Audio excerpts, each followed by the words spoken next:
உலகெங்கும் நிறைந்திருக்கும் தமிழ் நேயர்கள் அனைவருக்கும் எமது மனமார்ந்த வணக்கம். நான் உங்கள் ஜோதிடர் அந்தியூர் சுதாகர், பாரம்பரிய முறை ஜோதிட ஆராய்ச்சியாளர்.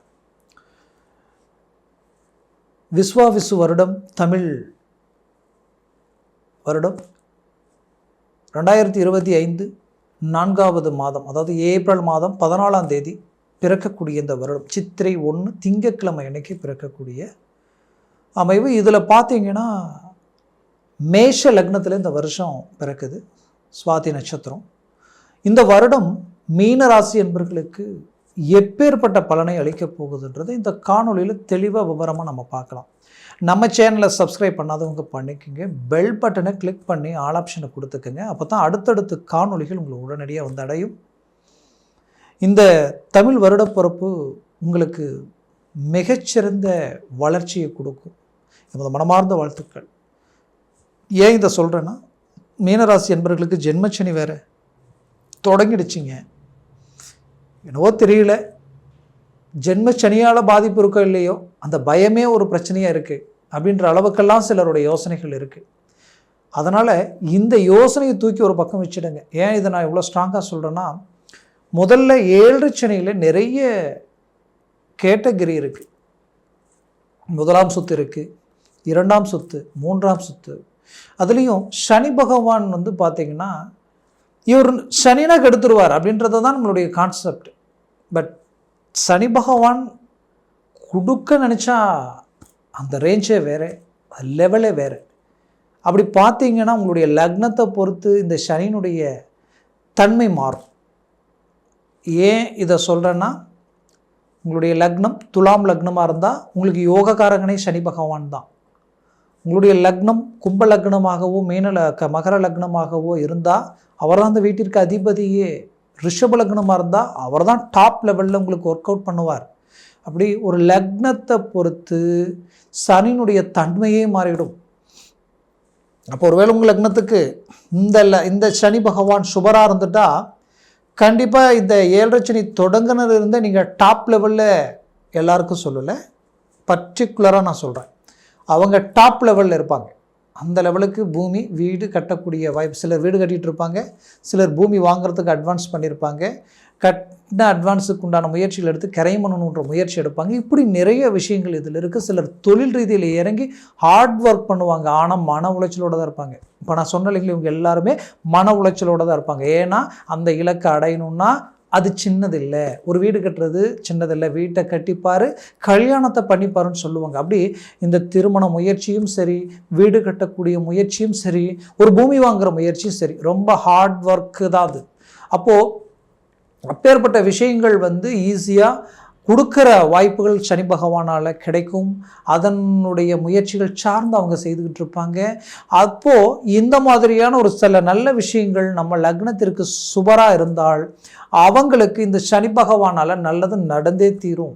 அதே போல் உங்கள் வாழ்க்கையிலையும் சனி பகவான் இந்த இடத்துக்கு வந்துட்டார் அப்படின்னு நீங்கள் நினச்சி வருத்தப்பட வேண்டாம். ஒருவேளை உங்களது ரிஷப லக்னமாக இருந்துட்டா அது வேறு மாதிரியான இந்த சனி உங்களுக்கு பாசிட்டிவாக வேலை செய்ய ஆரம்பிச்சிடும்.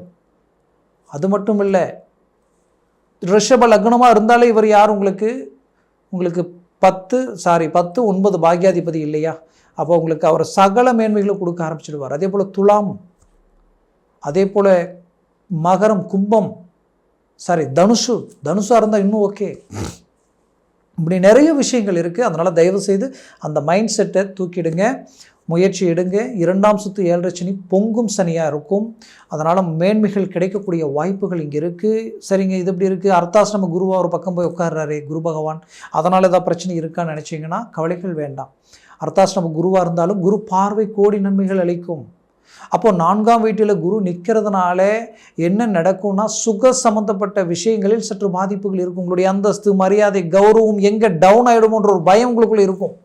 இது கடந்த ஒரு வருஷத்துலேயே அது இருந்து தான் இருக்கும். கடந்த ஒரு வருஷத்தில் உங்களுக்கு எதிரில் நின்று பேச தகுதி இல்லாதவன்லாம் உங்களை விமர்சனம் பண்ணக்கூடிய நிலைமைக்கு நீங்கள் ஆளாயிருப்பீங்க. அது மட்டும் இல்லை, நீங்கள் எடுத்த முயற்சிகள் எல்லாம் பெரிய லெவலில் ஹார்ட் ஒர்க்கில் எல்லாத்தையும் பண்ணியிருப்பீங்க. ஆனால் பார்த்தா அதனுடைய ரிசல்ட் ஒன்றுமே இல்லை. நான் இவ்வளோ நாள் கஷ்டப்பட்ட பாடு ஒன்றுமே இங்கே இல்லையே, நான் போட்டது கூட எடுக்க முடியலையே. ஆனால் உங்களோட வேலை செஞ்சவங்க, உங்ககிட்ட வேலை செஞ்சவங்க நல்லா இருப்பாங்க, அவங்க வளர்ச்சி அடைஞ்சிருப்பாங்க. பட் நீங்கள் பார்த்தீங்கன்னா போடுறது தான் தெரியுது, எதுவும் எடுக்க முடியலன்ற அளவுக்கு சில பாதிப்புகளை சந்திச்சிருப்பீங்க. அப்போது இந்த 3ல் இருந்த குருவாலேயே அந்த பாதிப்புகளை நீங்கள் சந்திச்சிருப்பீங்க. அதுலேயும் லக்னத்தில் வேற ராகு வேறையா, இந்த ராகுவும் இப்போ வரக்கூடிய 18ஆம் தேதி மே மாதம் பெயர்ச்சி ஆறார். அப்போது இந்த ராகு கடந்த 1.5 வருஷத்துக்கு தானே இருந்தார். இவர் சடனாக ஒரு முடிவு எடுக்கிறது, சடனாக ஒரு சில விஷயங்களை கமிட்மெண்ட் பண்ணுறது, இதில் போட்டால் இந்த இன்வெஸ்ட்மெண்ட்டில் போட்டால் பணம் வரும் அப்படின்னா ஓகே வருது, வளர்ச்சி தானே போட்டதுக்கப்புறம் பார்த்தா அது இன்னைக்கு வரைக்கும் எடுக்கவும் முடியல, ஒன்றும் பண்ண முடியல, என்ன செய்யறதுனே தெரியல. இதனால் வாங்காத கடனுக்கு வட்டியை கட்டுற மாதிரி இங்கே வாங்கி அங்கே வாங்கி அதை வாங்கி இதை வாங்கி இருக்கிற பிரச்சனை தான் அதிகமான மாதிரியான நிலைமை. இந்த ராகு ராசியில் இருந்தாலும் என்ன பண்ணுவார்னா சடனாக உங்களை கோபப்படுத்திடுவார். நல்லா இருப்பீங்க, நல்லா பேசிகிட்டு இருப்பீங்க, சடனாக உங்களுடைய லைஃப் பார்ட்னர்கிட்ட உங்களுடைய ஃபேஸை காட்டிடுவீங்க. அப்போது உங்களுக்குள்ள ஒரு மிஸ் அண்டர்ஸ்டாண்டிங், கிட்டத்தட்ட ஒரு வாரம் 10 நாள் ஒரு மாதமே பேச்சுவார்த்தை இல்லாத அளவுக்கு ஒரே வீட்டில் இருந்துட்டு நிம்மதி இல்லாத மாதிரி இருக்கும். அதே போல் பார்ட்னர்ஷிப் தொழில் ரீதியில் இருக்கிறவங்க கிட்ட நாம் நல்லதே சொல்ல போனாலும் அவங்க புரிஞ்சிக்காமல் நமக்கு சில சூழ்ச்சிகள் 7ஆம் வீட்டில் கேது இருக்கு இல்லையா, அப்போ நடக்கும். அதை பார்த்து கொஞ்சம் நாசூக்காக அதை இறங்கி ஹேண்டில் பண்ணுறதை விட்டுட்டு டைரெக்டாக இறங்கி ஃபேஸ் பண்ணும்போது அது சங்கடத்தில் போய் முடிஞ்சிடும். இப்படி நிறைய விஷயங்கள் இந்த ராகுவால் உங்களுக்கு பாதிப்புகள் உண்டாக்கிடுச்சு. இந்த பாதிப்பு அது மட்டும் இல்லை, உங்களுக்கு வேண்டியவங்களை சார்ந்தவங்களை நீங்கள் இழக்கிற மாதிரி எல்லாமே சில பாதிப்புகள் கடந்த காலகட்டங்களில் நடந்தது. ஓப்பனாக சொல்லணும்னா எதிரிக்கு கூட இந்த நிலைமை வரக்கூடாதுன்ற அளவுக்கு சில பாதிப்புகளை கடந்து வந்தீங்க. உங்களை தவிர வேற யாராலையும் இதெல்லாம் ஃபேஸ் பண்ணி இந்த அளவுக்கு வந்து ஸ்டாண்ட் பண்ணி நிற்க முடியாது. பட் நின்று இருக்கிறீங்க. இப்போவும் இவ்வளோ கஷ்டத்தையும் கடந்து வந்தீங்க. உங்கள் இடத்துல வேற யார் இருந்தாலும் அவ்வளோதான் நினச்சிருப்பாங்க. ஆனால் இப்போது நீங்கள் வைராகியத்தில் இருக்கக்கூடிய இந்த நிலையில், இந்த வருடத்தில், இந்த கிரகத்தில் குறிப்பாக பார்த்தீங்கன்னா உங்களுக்கு ராகு கேது பெயர்ச்சி உங்களுக்கு ரொம்ப பாசிட்டிவ். அதுலேயும் 7ஆம் வீட்டில் இருக்கிற கேது 6ஆம் வீட்டுக்கு போகிறார். 6ன்றது சத்ரு சம்மந்தப்பட்ட இடம். கண்டிப்பாக கடன் பிரச்சனைகள் தீரப்போகுது, அதில் எந்த மாற்றமும் இல்லை. ரொம்ப நாளாக தீராத பிரச்சனை தீரக்கூடிய நிலைமைகள் உருவாகும். உங்களுடைய எதிரிகள் உங்களை விட்டு விலகக்கூடிய காலமாக இருக்கும். உங்களுக்கு வேண்டாதவங்க எல்லாமே உங்களை விட்டு விலகி போகக்கூடிய ஒரு சூழல்கள், நல்லது எது கெட்டது எது கண்ணுக்கு காட்டி கொடுத்துரும். அதுலேயும் குறிப்பாக ஆரோக்கிய ரீதியில் இருக்கக்கூடிய பிரச்சனைகள் நீங்க போகுது. உங்கள் வேலை செய்ய முடியாமல், எதையும் ஃப்ரீயாக பண்ண முடியாமல், எதுலேயுமே ஒரு தெளிவு இல்லாமல், கொஞ்ச நாளாக நீங்களாகவே இல்லாமல், எதுலேயுமே ஒரு இன்ட்ரெஸ்ட் இல்லாத அளவுக்கு பாதிப்புகள் இருந்தது. அந்த பாதிப்புகள் எல்லாமே உங்களை விட்டு நீங்க போகுது. குறிப்பாக சொல்லணும்னா சொந்த பந்தம், உற்றார் உறவினரை உங்களை பார்த்து ஒரு செகண்ட் யோசிக்கக்கூடிய அளவுக்கு இந்த கேது 6ஆம் வீட்டில் நின்று உங்களுடைய சக்ஸஸ்ஃபுல்லாக கொடுக்கக்கூடிய ஒரு சூழலை உருவாக்க போகிறார். அதுலேயும் குறிப்பாக ராகு 12ஆம் வீட்டிற்கு வராரு. ராகு 12ஆம் வீட்டுக்கு வந்தார்னாலே மோட்சம் கிடைச்சிடும். ரொம்ப நாள் தீராத பிரச்சனைகள் தீரும். ரொம்ப நாள் வராத பணம் வந்து சேரும். உங்களை சுற்றி இருக்கிறவங்களுக்கு நடுவில் நீங்கள் சக்ஸஸ்ஃபுல் அளிக்கக்கூடிய ஒரு காலம் உங்களுக்கு உருவாயிடும்.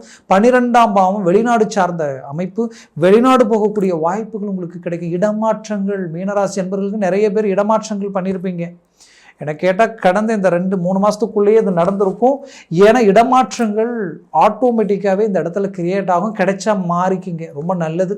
இடமாற்றம் நீங்கள் பிறந்த ஊரை விட்டு வெளியில் போக வாய்ப்பு கிடைச்சா சந்தோஷமாக கிடைச்ச பாக்கியம் நினச்சி போய் உங்களுடைய முயற்சிகள் செய்யுங்க. கண்டிப்பாக சொல்கிற மாற்றங்கள் பிறக்கும்.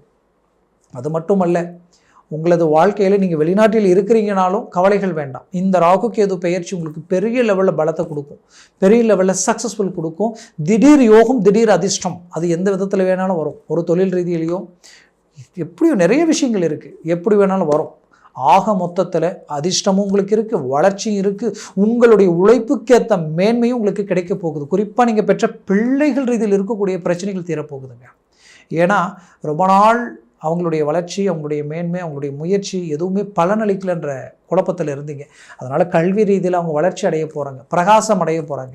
அதே நேரத்தில் திருமண வயதில் இருக்கிறவங்களுக்கு திருமண வாய்ப்பு கைக்கூடி வரப்போகுது. குறிப்பாக வேலை உண்டான முயற்சிகளுக்கு கண்டிப்பாக வேலை கிடைச்சி ஒரு நல்ல ஒரு பர்மனெண்டடான ஒரு நிலையில் நிற்க போகிறாங்க. அதை கண்டு பூரிப்படையக்கூடிய அளவுக்கு பெற்றோர்களுக்கு ஒரு நல்ல மேன்மைகள் அளிக்கும். குறிப்பாக சொல்லணும்னா கடந்த காலகட்டங்களில் இந்த ராகு இங்கே இருந்து குறிப்பாக உங்களுக்கு சனி பகவான் 12ஆம் பாவத்தில் நின்னதுனால என்ன ஆயிடுச்சுன்னா, இந்த 3ஆம் பாவத்தில் இருந்த குரு பகவானால் பெற்ற பிள்ளைகள் உங்கள் பேச்சை மீறி அவங்க ஒரு சில முடிவுகள் எடுத்து அதனால் குடும்பத்தில் இனம் புரியாத வழி வேதனைகளை சந்திக்கக்கூடிய நிலைமைக்கு ஆளாயிருந்திருப்பீங்க.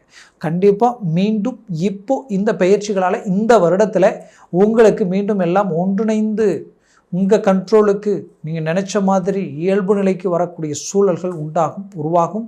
சொந்த பந்தங்கள் உங்களுக்கு ஓரளவுக்கு ஒத்துழைப்பு கொடுக்கக்கூடிய நிலைகள் மாறக்கூடிய சூழல்கள் உருவாகும். குடும்பத்தில் சுபகாரியங்கள் நடக்கப் போகுதுங்க. சுபகாரியங்கள் சுப விஷயங்கள் நடக்கும். அடுத்தடுத்து தொழில் சார்ந்த விஷயங்கள் முயற்சி அளிக்கும்.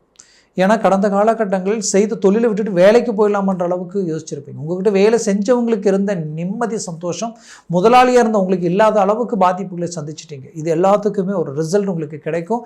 அது உங்களுக்கு வளர்ச்சி பாதையில் இருக்கும். இதில் குறிப்பாக வேலையில் ப்ரமோஷன் கிடைக்கக்கூடிய ஒரு காலத்தை ராகு பகவான் ப்ளஸ் கேது பகவானால் உருவாயிடும். ஏன்னா இவர்கள் இருக்கக்கூடிய இடம் அருமையான இடம். அதனால் கண்டிப்பாக அதற்குரிய வழி உங்களுக்கு பிறக்கும். குறிப்பாக சொல்லணுன்னா டாக்குமெண்ட் சம்மந்தப்பட்ட பிரச்சனைகளும், அதே நேரத்தில் பூமி சார்ந்த ரீதியில் இருக்கக்கூடிய சிக்கல்களும், பூர்வீக சம்மந்தப்பட்ட சொத்துக்களில் இருக்கக்கூடிய சிக்கல்களும் தீரக்கூடிய ஒரு காலமாக இது இருக்க போகுது. அதனால் முயற்சிகளை ஸ்ட்ராங் பண்ணினால் போதும். நல்ல ஒரு சக்ஸஸ்ஃபுல் உங்களுக்கு இருக்குது. மீனராசி அன்பர்களே, உங்களை விட்டு உங்களுக்கு பிடிச்சவங்க விலகி போயிட்டாங்கன்ற வருத்தம் ஒரு புறம் இருந்தாலும் அவர்கள் மீண்டும் உங்களை இணையக்கூடிய ஒரு வாய்ப்புகள் உங்களுக்கு கிடைக்கும். கடந்த காலகட்டங்களில் நட்பு ரீதியிலையும் பார்ட்னர்ஷிப் ரீதியிலையும் நடந்த சில துரோகங்களுக்கு பதிலடி கொடுக்கக்கூடிய காலமாக உங்களுக்கு வரக்கூடிய காலம் இருக்க போகுது. தயவு செய்து ஒரு நெகட்டிவை வச்சுக்கிட்டு கிடைக்கக்கூடிய நிறைய பாசிட்டிவை மிஸ் பண்ணிட வேண்டாம். அதனால் இந்த வருடம் நமக்கு பாசிட்டிவாக இருக்க போகுது. நல்ல இலக்கை நோக்கி நம்ம பயணம் பண்ண போகிறோம். வெற்றி அடைய போகிற நம்பிக்கையோடு இறங்கி செயல்படுங்க. 100% குடும்பத்தில் நல்ல காரியங்களும் வளர்ச்சி முன்னேற்றங்களும் மன நிறைவான நிம்மதி சந்தோஷத்திற்குரிய ஒற்றுமையும் உங்களுக்கு கிடைக்க போகுது. ஆக மீனராசி அன்பர்களின் வாழ்க்கையில் ஒரு மாபெரும் திருப்பங்கள் உண்டாகக்கூடிய ஒரு வருடமாக இது இருக்கும். நான் சொன்ன பலன்கள் கோச்சார ரீதியில் சொல்லியிருக்கிறேன். ஜனன ஜாதகத்தை கொண்டு பலன்கள் மாறுபடும். நான் முதலே சொன்ன மாதிரி ஒரு லக்னத்தை பொறுத்து சில விஷயங்கள் மாறுபடுறது உண்டு. அப்போ திசா புத்திகள் இருக்குது. அதனால் ஜனன ஜாதகத்தை பார்த்து ஒரு முடிவெடுங்க. அது ஆகச்சிறந்ததாக இருக்கும். பார்க்கணும்னு நினச்சிங்கன்னா கீழே இருக்கக்கூடிய கான்டாக்ட் நம்பருக்கு கால் பண்ணி முன்பதிவு செய்து வாட்ஸ்அப் மூலமாக உங்கள் ஜாதகத்தை அனுப்பி தெளிவாக விவரமாக கேட்டு தெரிஞ்சுக்கிங்க. அதை சார்ந்த முயற்சிகள் எடுங்க. அது மிகச்சிறந்ததாக இருக்கும். ஆக மீனராசி அன்பர்களின் வாழ்க்கை வளமாக அமைந்திட எமது மனமார்ந்த வாழ்த்துக்கள். நன்றி, வணக்கம். மீண்டும் சந்திக்கலாம்.